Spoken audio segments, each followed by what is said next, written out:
The news from the Middle East offers a glimmer of hope after weeks of conflict. Israel and Hamas have agreed to a ceasefire, bringing a pause to the devastating violence that has gripped the region. This fragile peace agreement marks a crucial moment for both sides. It presents an opportunity to address the humanitarian crisis in Gaza and potentially pave the way for long-term solutions. However, deep-seated mistrust and the potential for the ceasefire to unravel cast a long shadow over the region's future. The ceasefire agreement, reached after intense negotiations, represents a significant development in the ongoing conflict between Israel and Hamas.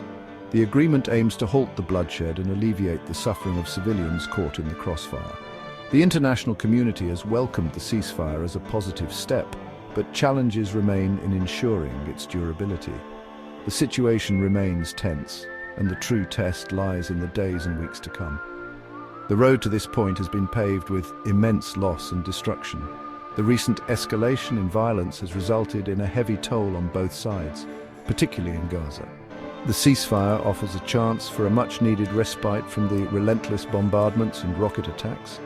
It presents an opportunity to address the urgent humanitarian needs of the people in Gaza and begin the arduous task of rebuilding shattered lives and communities. As the ceasefire takes hold, the focus shifts to its implementation and the long and difficult path toward a lasting peace. The agreement is not a comprehensive solution to the deep-rooted issues at the heart of the Israeli-Palestinian conflict. However, it represents a crucial step in the right direction, offering a glimmer of hope in a region yearning for peace and stability. The international community must seize this opportunity to support the ceasefire and work towards a sustainable resolution to the conflict. The ceasefire agreement, brokered with the help of international mediators, centers around several key provisions. First and foremost, it calls for an immediate cessation of hostilities by both Israel and Hamas.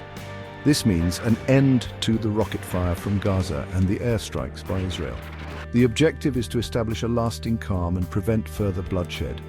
Ending the violence is paramount to creating an environment conducive to addressing the humanitarian and political challenges at hand. A critical aspect of the agreement is the establishment of a humanitarian aid corridor into Gaza. The recent conflict has exacerbated the already dire humanitarian situation in the Gaza Strip. Essential supplies, including food, water and medical aid, have been in critically short supply. The aid corridor aims to provide a lifeline to the people of Gaza, who are in desperate need of assistance. Ensuring the safe and unimpeded delivery of humanitarian aid is crucial for alleviating the suffering of civilians. The agreement also includes provisions for a prisoner exchange between Israel and Hamas. The details of the exchange are still being finalized, but it is expected to involve the release of both Israeli hostages held by Hamas and Palestinian prisoners held in Israeli jails.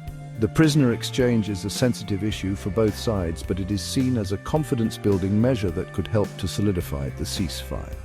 The release of hostages and prisoners is a deeply emotional issue with the potential to impact the agreement's long-term viability. Finally, the ceasefire agreement establishes mechanisms for monitoring and enforcing its terms. International observers will be deployed to the region to oversee the implementation of the ceasefire and ensure that both sides adhere to their commitments. The presence of international monitors is intended to deter violations and build trust between the parties. Sustaining the ceasefire will require a concerted effort from both sides and the unwavering support of the international community. The ceasefire agreement has generated mixed reactions within Israel. The Israeli cabinet, after hours of intense debate, voted to approve the deal. Prime Minister Netanyahu, while acknowledging the difficult choices involved, defended the decision as necessary to protect Israeli lives and secure the release of hostages. He emphasized the need to weigh the risks of continuing the conflict against the potential benefits of a ceasefire. However, the cabinet's decision has not been without its critics.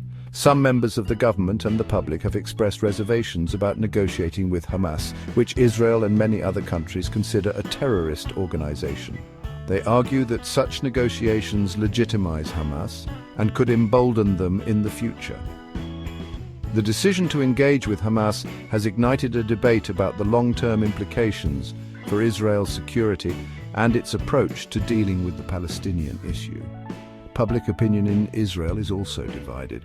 While there is a sense of relief that the fighting has stopped, many Israelis remain skeptical about the durability of the ceasefire.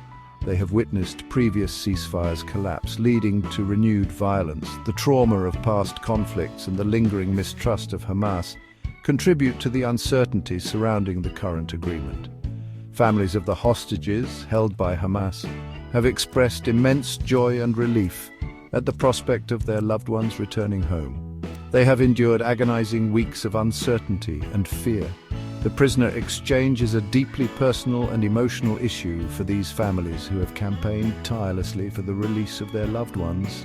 Their voices and stories have played a significant role in shaping public opinion and influencing the government's decision-making. The international community has welcomed the ceasefire agreement between Israel and Hamas, expressing relief at the cessation of hostilities. World leaders and international organizations have urged both sides to adhere to the terms of the agreement and to work towards a lasting solution to the conflict. The ceasefire is seen as an opportunity to de-escalate tensions and create space for dialogue. The United Nations has played a crucial role in mediating the ceasefire and providing humanitarian assistance to the people of Gaza. UN Secretary-General Antonio Guterres commended the agreement and called for its full implementation. He stressed the need for a durable ceasefire that addresses the root causes of the conflict and leads to a just and sustainable peace. Egypt and Qatar, which played significant roles in mediating the ceasefire, have also welcomed the agreement. They have pledged to continue their efforts to facilitate dialogue between Israel and Hamas and to support the reconstruction of Gaza. The involvement of regional actors is seen as crucial in ensuring the ceasefire's success and fostering a more conducive environment for peace. The United States and the European Union have expressed their support for the ceasefire and pledged to provide humanitarian assistance to Gaza. They have also called for a resumption of peace talks between Israel and the Palestinians, with the aim of achieving a two-state solution. The international community recognizes that a lasting peace requires a political settlement that addresses the legitimate aspirations of both Israelis and Palestinians.